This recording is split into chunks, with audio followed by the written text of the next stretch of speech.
The loan officer had done this before, dozens of times, maybe more. He knew exactly how the conversation went. He knew which words to use. He knew when to slide the paper across the desk and when to let the silence do the work. He was good at it, efficient, professional, not cruel about it, just clear. He had reviewed the file that morning.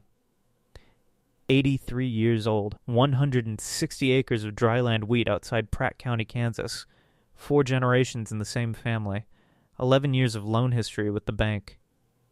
And now, a balance that hadn't moved in 18 months. He picked up the phone and made the call. The man who answered was named Eldon Graft. He was 83 years old. He had been awake since 4:30. And in 30 days, the bank was going to take everything he had. What happened next? Nobody in Pratt County saw coming. Not the bank. Not the county assessor. Not the attorney they hired to process the paperwork. Because 26 days after that phone call, a young man nobody expected walked into that bank branch. He wasn't a lawyer.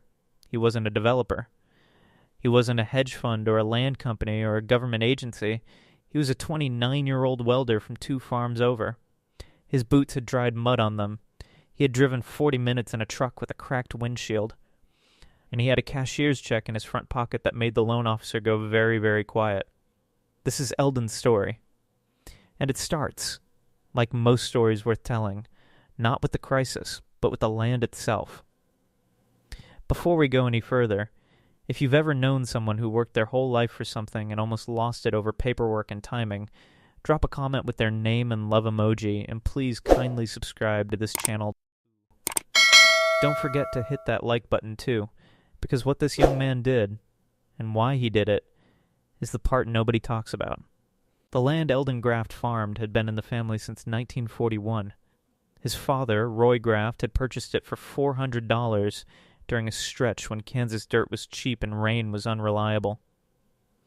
Roy was 31 years old and newly married, and he paid for the land with money he had saved working maintenance at a grain elevator in Hutchinson. He drove out to the property on a Tuesday, walked the full perimeter alone, and stood in the middle of the field for a long time before he signed anything. When he came home that evening, he told his wife, Helen, that land isn't going to make us rich, but it will never leave us hungry. Roy Graft farmed that land until he was 74 years old. When he passed, the land went to his son Eldon. Eldon had grown up on those acres. He had driven the first tractor before he was tall enough to see clearly over the hood.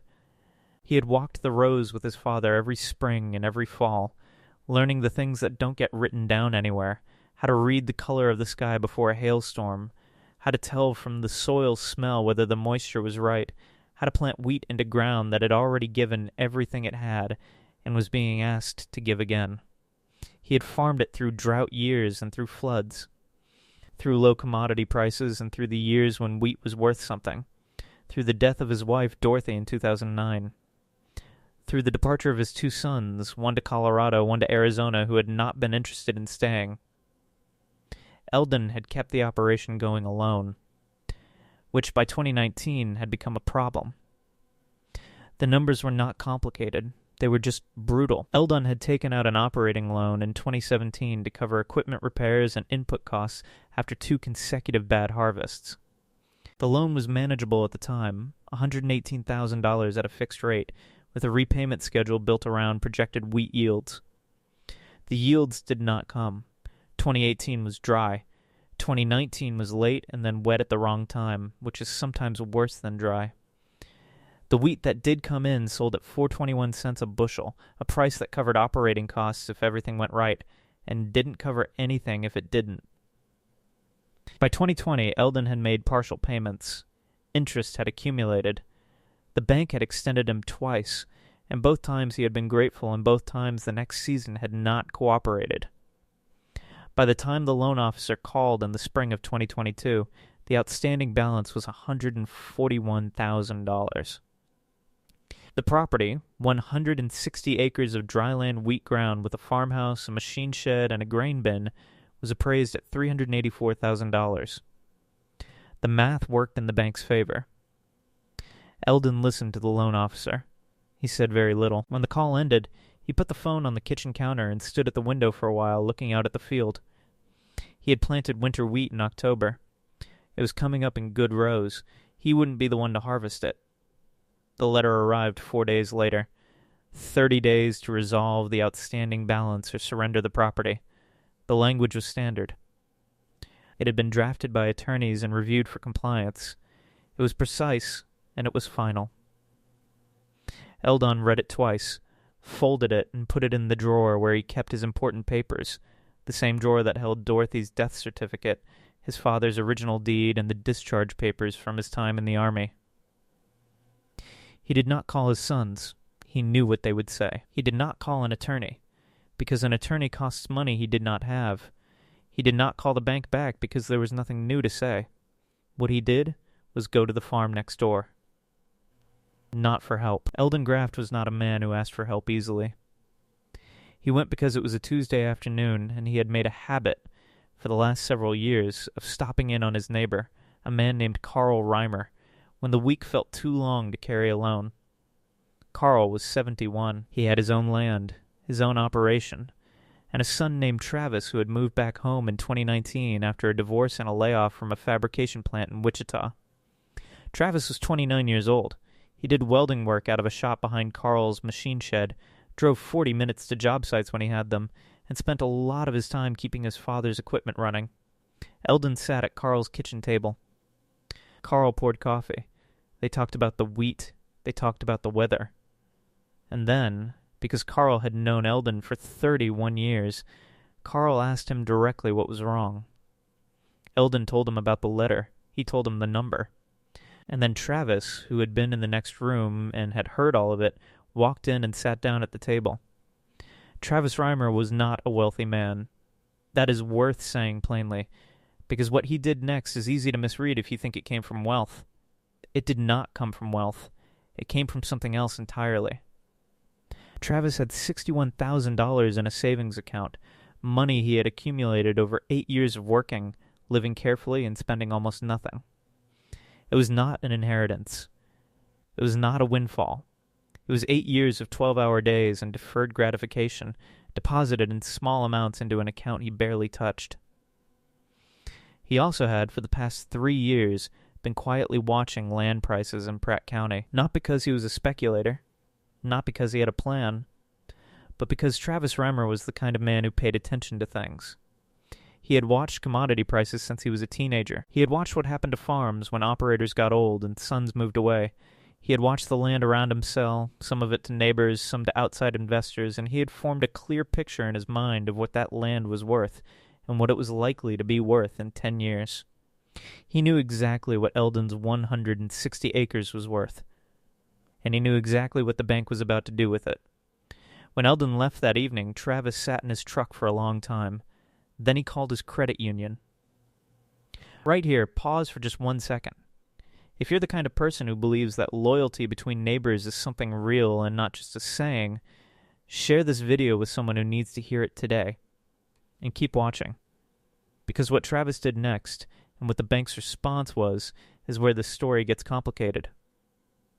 Travis had $61,000 saved. The outstanding balance was $141,000. The gap was $80,000. He called his credit union on a Wednesday morning and spoke to a loan officer named Brenda Stahl, who had processed his truck loan 3 years earlier and remembered him as a reliable borrower. He told her what he wanted to do. He told her what the property was worth. He told her about Eldon. Brenda asked him several questions. She asked about his income. She asked about his existing debts. She asked whether he intended to farm the land himself or lease it. Travis told her he intended to purchase the land, hold the note himself, and allow Eldon to remain on the property and farm it under a private agreement, with Eldon paying Travis a lease rate equal to what his loan payments would have been to the bank, until Eldon was no longer able to farm, at which point Travis would either farm the ground himself or find a local operator. Brenda was quiet for a moment. Then she said she would need to run the application. Travis said, "I know. Run it." The approval came back in 4 days. But here's where the story does not go the way you expect. Because the bank was not simply going to step aside. When Travis contacted the bank through Eldon's file through the proper channels and indicated that a third party was prepared to satisfy the full outstanding balance and purchase the property, the response was not relief. The response was a counteroffer. The bank had already internally flagged the property for acquisition. 160 acres of dryland wheat ground at a distressed sale price was worth considerably more to a land portfolio than the $141,000 balance on the books. The loan officer, the same one who had made the call to Eldon, had already submitted the property to the bank's asset management division. Their internal valuation, $367,000. Their plan, acquire through foreclosure, hold for 12 months, sell to an agricultural investment firm that had been purchasing Pratt County acreage for the past 2 years at prices between $2, $100 and $2,400 per acre. Travis's offer to settle the debt at the full outstanding balance was legally clean. The bank had no grounds to refuse it. But they tried.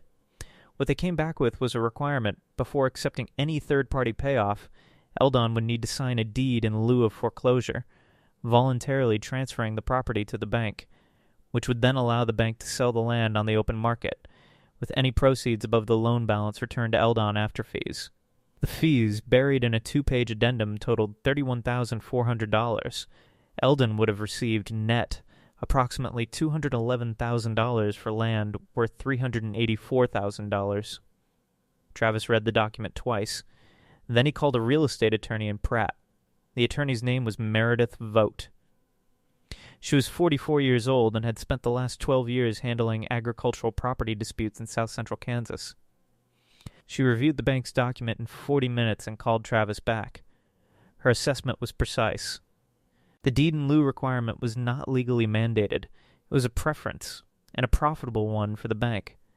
Eldon had the right to accept a third-party payoff that satisfied the outstanding loan balance in full, without transferring the deed voluntarily to anyone.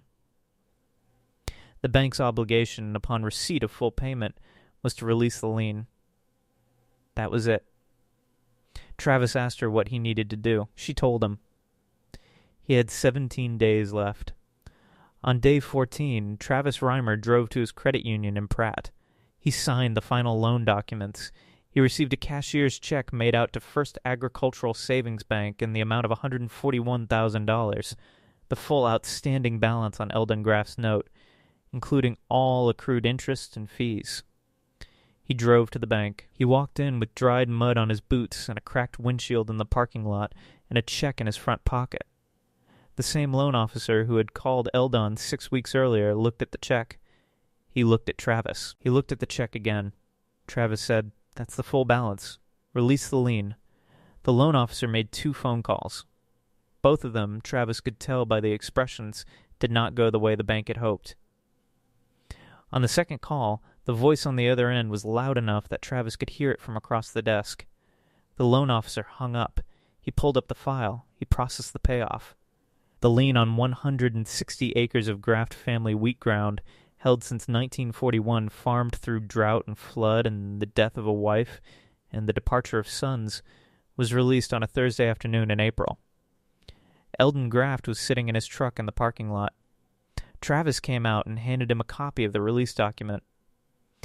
Eldon looked at it for a long time. He didn't say much. He was not a man who said much. What he said was, "Your father raised you right." Travis said, "He learned from watching yours." The arrangement they worked out was written on 2 pages. Eldon would farm the land. He would pay Travis a monthly lease equal to $780, less than his bank payment had been, with no balloon clause, no variable rate, and no asset management division reviewing the file twice a year. If Eldon had a bad year, they would talk about it. If Eldon could no longer farm, Travis would take over the operation. When Eldon passed, and Eldon had put this in writing himself, with Meredith Vogt drawing up the paperwork, Travis had the first right of purchase at appraised value, with the balance of any sale going to Eldon's sons in Colorado and Arizona. Eldon's sons, when they found out what had happened, called Travis. The one in Colorado said he didn't know what to say. Travis told him he didn't need to say anything. The one in Arizona asked why he had done it. Travis was quiet for a moment. Then he said, because the land deserved better than what was about to happen to it. and so did he. The agricultural investment firm that had been buying Pratt County acreage, the one the bank had already been in conversation with, sent a letter 8 months later. They were interested in the Graft parcel. They were prepared to offer $2,300 per acre. Travis wrote back a single sentence, "Not for sale." Before I close this story, I want to ask you something. And I want you to think about it honestly. Travis Reimer was 29 years old. He had $61,000 saved from 8 years of hard work. He used it, all of it, plus a loan, to save a neighbor's land from a bank that was never going to give it back. He did not do it for profit. He did not do it for recognition. He did it because he had grown up watching Eldon Graft farm that ground, and he understood in a way that spreadsheets cannot capture what it meant. If you believe that kind of loyalty still exists, and this story proves that it does, subscribe to The Loyal Farmer right now. Every week, we find the stories that the news doesn't cover. The ones that happen in a kitchen, at a kitchen table, with a cup of coffee and a hard conversation, and a decision that changed everything. And tell me in the comments, would you have done what Travis did? Put everything you saved on the line for a neighbor? Or is that a line you couldn't cross?